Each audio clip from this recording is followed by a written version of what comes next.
Since I have started already talking about different parts of ships, might as well continue today with another conversation on specific, rather important detail.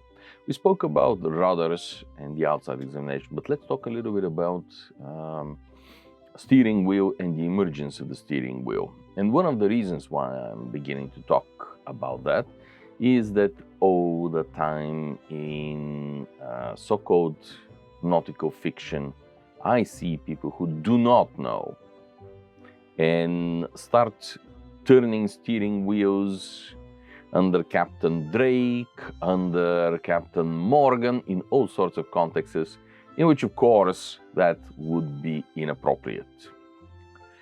As with many other great inventions connected with seafaring, we actually do not have the exact date of the invention. We do not have the name of the person who invented the steering wheel, but we have a pretty narrow bracket of time in which this happened. And that is valuable. That is something. We have actually two pieces of evidence on the emergence of the steering wheel. The one, which has been with us for a while, is a model in the collections at the National Maritime Museum, which I believe now is actually the Royal Maritime Museums in Greenwich. I have not seen this model on display actually ever since I started going there. But many years ago, Mr. Brian Lavery was kind enough to take me to the storage area and to show me that model among others. Anyway, it is an early 18th century model. It is a 3-decker, a 90-gun vessel. And on the quarterdeck it has a windlass, not really a steering wheel yet, but a windlass that very clearly is connected with lines that are leading to the tiller of the vessel. There are 2 holes in the quarterdeck going down. I did not have any opportunity to study the model in great detail, but it was enough to see it. And of course, John Franklin published it in his book, Navy Board Models. So for many years, this was the earliest piece of positive evidence that we had for the emergence of a steering wheel. And it seemed that this is about as close as we are ever going to get to answering the question. But then in the 1980s, the sands on the Goodwin Sand shifted, and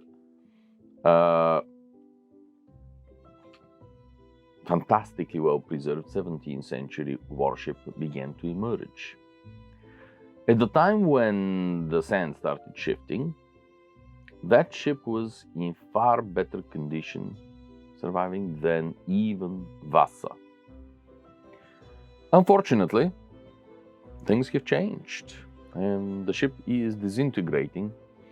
Much of the stern has fallen out, and periodically, the only thing that is being done with the ship is really monitoring and reporting that, yes, more of the ship has fallen to pieces. It is a tough place to carry out an archaeological excavation. The ship was in commission, and of course, by now you're wondering, what ship am I talking about? It is the Stirling Castle. She was part of the 30-ship program that King Charles II managed to pass through Parliament by using a well-known scribe by the name of Samuel Pepys. But the idea, there is no question about it, the idea was Charles's. And as the ship served extensively during the 9 Years' War, after the so misnamed Glorious Revolution, by the end of the 17th century, the ship was in dire need of major repairs. The repairs were carried out in 1699, and by 1703, the ship was back in commission for the beginning of the War of the Spanish Succession.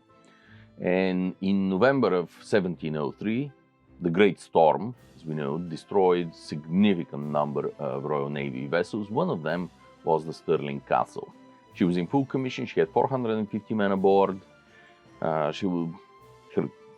anchor cables didn't hold her, broke away. She ran on the Goodwin Sands and all perished.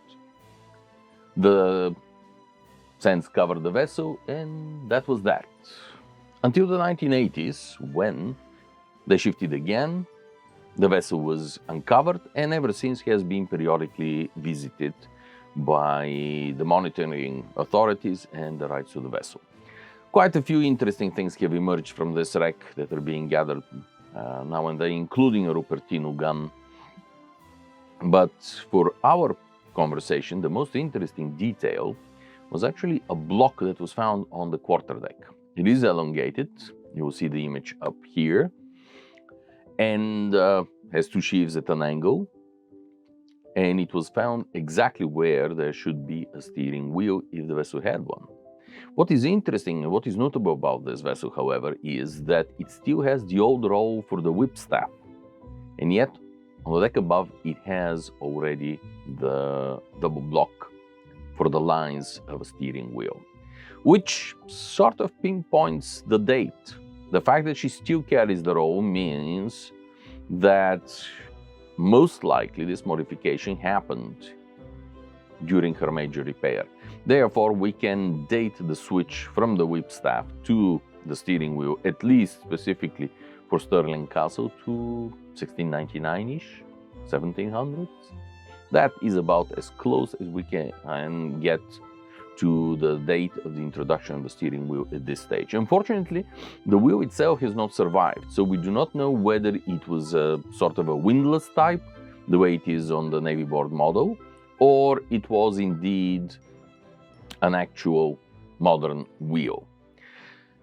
So most uncomfortably, we still cannot pinpoint the emergence of the wheel as such.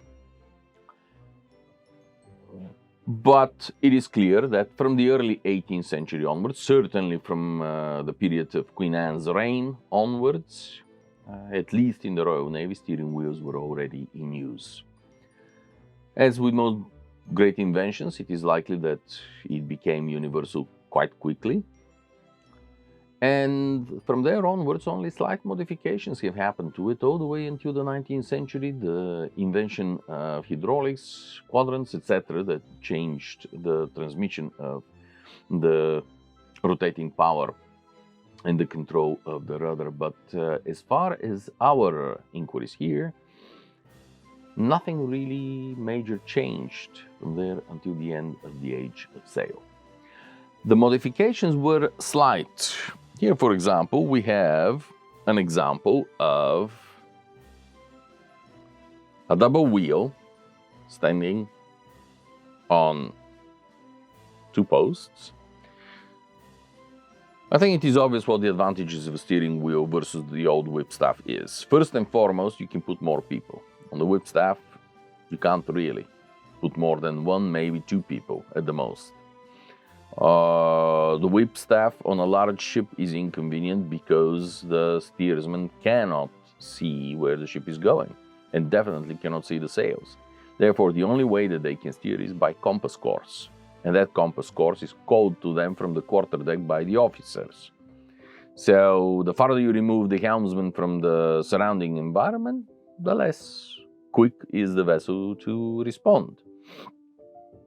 With the steering wheel, you can bring it to any deck. Doesn't matter how many decks the vessel has, you can always bring it to the quarterdeck through the ropes.